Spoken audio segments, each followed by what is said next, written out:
Hello दोस्तों, information and view में आप सभी का स्वागत है।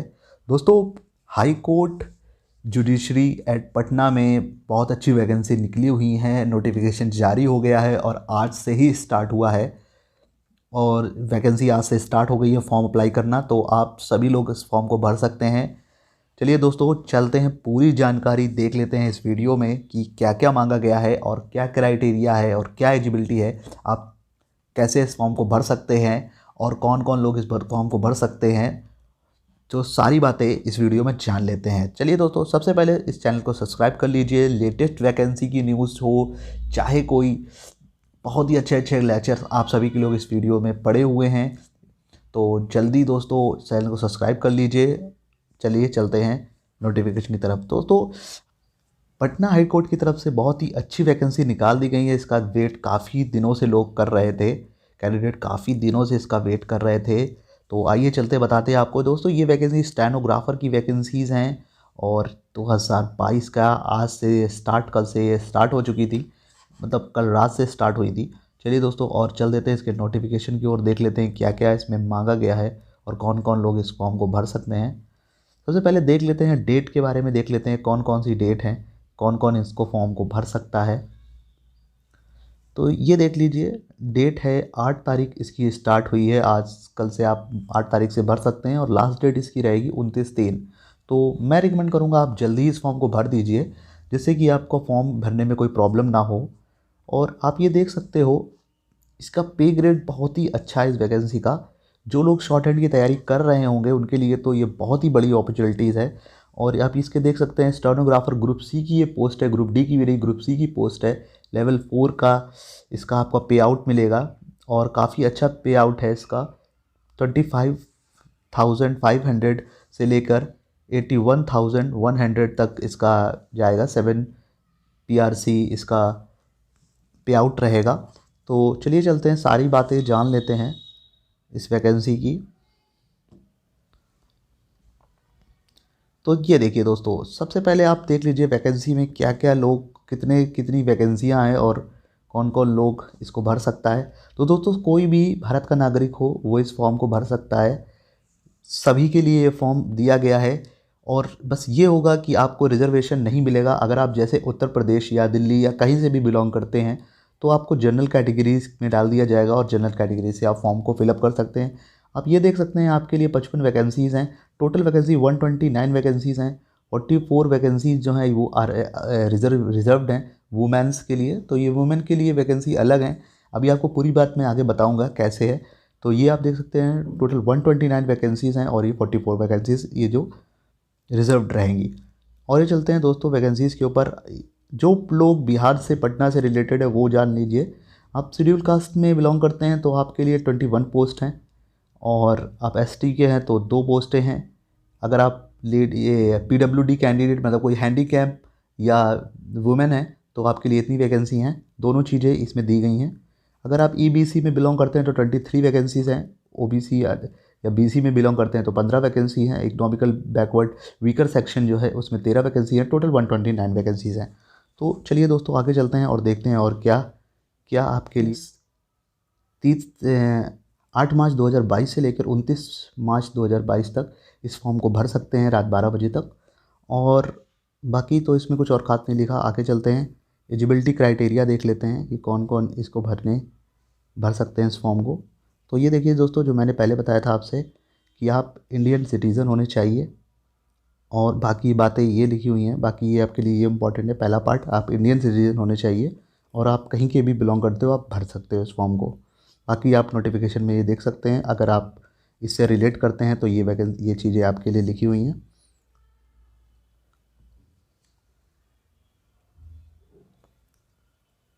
चलिए दोस्तों, आगे चलते हैं। यहाँ पर मैं आपको वो चीज़ें बताऊँगा जो आपके फॉर्म भरने में और आपको जो जानकारी ज़रूरी है वही वही चीज़ें। ठीक है, मेरिटल स्टेटस तो सब सेम ही रहता है, वही रहता है। मैरिड पर्सन, एक ही बार शादी की हो आपने, ये सब चीज़ें बातें लिखी हुई हैं, ये आप विस्तार से पढ़ सकते हैं। फिजिकल नो भी कोई ज़्यादा वो नहीं दिया है, एक nature of normal physical structure होता है और वो मेडिकल ऑफिसर से वो प्रूव होता है, वो कोई बड़ी चीज़ नहीं है। तो और आगे चलते हैं। ये दोस्तों आपके काम की चीज़ है।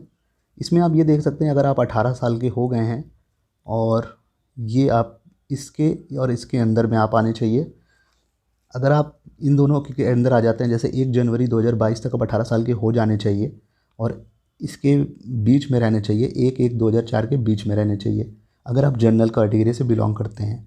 बाकी आपको अनरिजर्व्ड के लिए ये देख सकते हैं आप, मैक्सिमम आपको 37 ईयर्स और 40 और अनरिजर्व्ड के लिए फीमेल्स के लिए 40 ईयर्स है। तो ये आप ये देख सकते हैं, ये 2 चीज़ें आपके लिए दी गई हैं, एज लिमिट।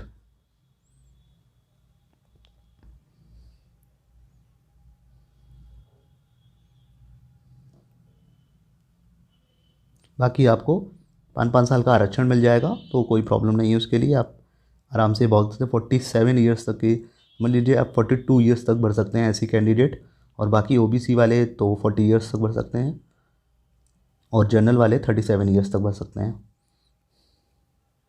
और आगे चलते हैं, देखते हैं। सबसे पहले qualification, medium of education and qualification की बात करते हैं तो आपको 12th पास होना चाहिए। 12th पास होना कंपलसरी है। और एक बात और, आपके पास जो 12th का सर्टिफिकेट है, क्वालिफिकेशन का सर्टिफिकेट है, एनसीएससीएल एजुकेशन कंप्यूटर क्वालिफिकेशन और पोस्ट एडोग्राफर, 1 जनवरी 2022 तक आपके पास होने चाहिए ये सर्टिफिकेट, ये जो मांगे गए हैं। इसके बाद आप देख सकते हैं 12th आपके पास होना चाहिए। इसके बाद आपके पास इंग्लिश में शॉर्ट हैंड जो आपने सीख रखी है, उसकी टाइपिंग के लिए एक इंस्टीट्यूट से आप सर्टिफिकेट, अगर आप सीख रहे होगे तो आपको सर्टिफिकेट मिल गया होगा, क्योंकि बिना सीखे तो आप ये एग्ज़ाम भी वैसे भी नहीं दे पाओगे। और डिप्लोमा आपको चाहिए होगा 6 मंथ का एक नॉर्मल डिप्लोमा चाहिए होगा, किसी भी रिकॉग्नाइज्ड इंस्टीट्यूशन का एक नॉर्मल 6 मंथ का डिप्लोमा आप दे दीजिएगा। इसके बाद 60 वर्ड आपको ये आना चाहिए, 60 वर्ड पर मिनट। ये देखिए 60 वर्ड पर 80 वर्ड पर मिनट स्पीड होनी चाहिए आपकी इंग्लिश शॉर्ट हैंड में, और इसके लिए 40 वर्ड पर मिनट टाइपिंग होनी चाहिए। ये 2 टेस्ट होने वाले हैं आपके। एक शॉर्ट हैंड लिखने के लिए होगा, उसमें आपके 80 वर्ड पर मिनट के इसी स्पीड से लेकर आप लिखोगे, फिर उसी को आपको टाइप करना होगा 40 वर्ड्स पर मिनट में। तो ये 2 चीज़ें होती हैं हमेशा शॉर्ट हैंड में, पहले आपको लिखना होता है जो बोला जाता है, उसके बाद आपको टाइप करना होता है। तो ये 2 चीज़ें मांगी जाती हैं, एक 80 वर्ड्स पर मिनट, एक 40 वर्ड्स पर मिनट, इसकी स्पीड होनी चाहिए एसेंशियल। अगर आपके पास ये डिग्रियां हैं तो आप थोड़ा सा बेनिफिट पा जाओगे, कुछ आपको फ़ायदा मिलेगा। ये उनके लिए जो जिनके पास कुछ एक्स्ट्रा होता है, अगर आपके पास एनसीसी का कोई सर्टिफिकेट हो, बी सर्टिफिकेट हो और ये सारी चीज़ें हों, तो ये आपको इंटरव्यू में थोड़ा सा फ़ायदा मिल जाएगा। रिजर्वेशन के लिए तो आपको पता ही है, रिजर्वेशन जो उनके लिए बताया था मैंने, ये कैंडिडेट के लिए परसेंटेज ऑफ रिजर्वेशन दिया गया है 16/1, ये तो आप पढ़ सकते हो, कोई दिक्कत नहीं है। ये देखिए दोस्तों, मैंने पहले बताया था आपको 35 जो सीटें रहेंगी वो वुमेंस के लिए रिजर्व रहेंगी और 4% हैंडीकैप्स के लिए रिजर्व रहेंगी।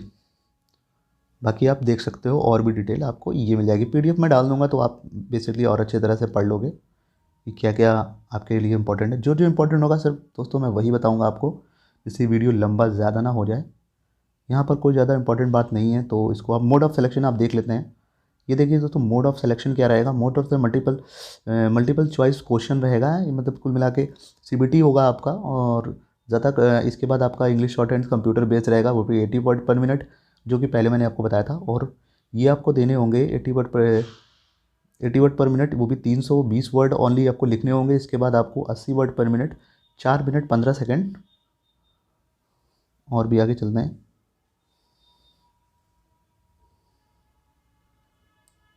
4 मिनट पर मिनट के हिसाब से आपको यहाँ पे लिखना होगा।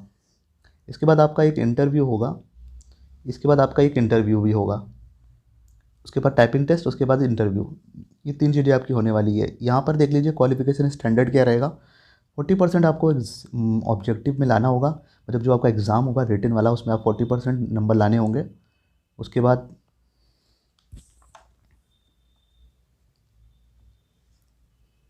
उसके बाद आपको 85% की एक्यूरेसी से इंग्लिश आपको करनी होगी, 90% के इसी स्पीड से एक्यूरेसी से आपको इंग्लिश टाइप करनी होगी, फिर 30% आपको इंटरव्यू में लाने होंगे। तो ये आपका क्राइटेरिया रहेगा, इसमें आपको नंबर लाने होंगे, जिसमें आपको बहुत ही सिंपल इसका इस बार का जो पटना का जो सिलेबस है बहुत ही सिंपल है, बहुत ही आसान, मतलब बहुत ही आसान कह सकते हैं, या ठीक है कठिन नहीं, इतना भी ज़्यादा कठिन नहीं जितना एसएससी द्वारा कराया जाता है। जैसे कि आप देख सकते हैं इंग्लिश में, इसमें आपको इंग्लिश अच्छी आनी चाहिए, इंग्लिश ग्रामर आपके लिए पूछी जाएगी, 30 नंबर की होगी। बेसिक कंप्यूटर साइंस के लिए क्वेश्चंस आएंगे जो कि 20 नंबर्स होंगे, बस आपका इतना ही रिटन एग्ज़ाम में आएगा। टोटल 50 मार्क्स का इंडिया रिटन एग्ज़ाम आएगा। इसके बाद चलते हैं, आपको दिखा देते हैं कि आपकी फ़ीस क्या रहने वाली है। तो 1000 रुपीज़ आपकी फ़ीस रहने वाली है, और OBC ST OBC BC और EBC EWS और अनरिजर्व्ड के लिए 1000 और 500 रुपये रहने वाले हैं SC के लिए। ये आप ऑनलाइन पेमेंट कर सकते हैं, बाकी डिटेल आपको आगे मिल जाएगी। एग्ज़ाम सिटी की बात करें तो एग्ज़ाम सिटी जो होने वाली है वो पटना में ही होने वाली है, मतलब बिहार में ही होने वाली है। कुल 3 एग्ज़ाम सिटी हैं, उसके बारे में भी आपको बात कर लेते हैं। ये देखिए,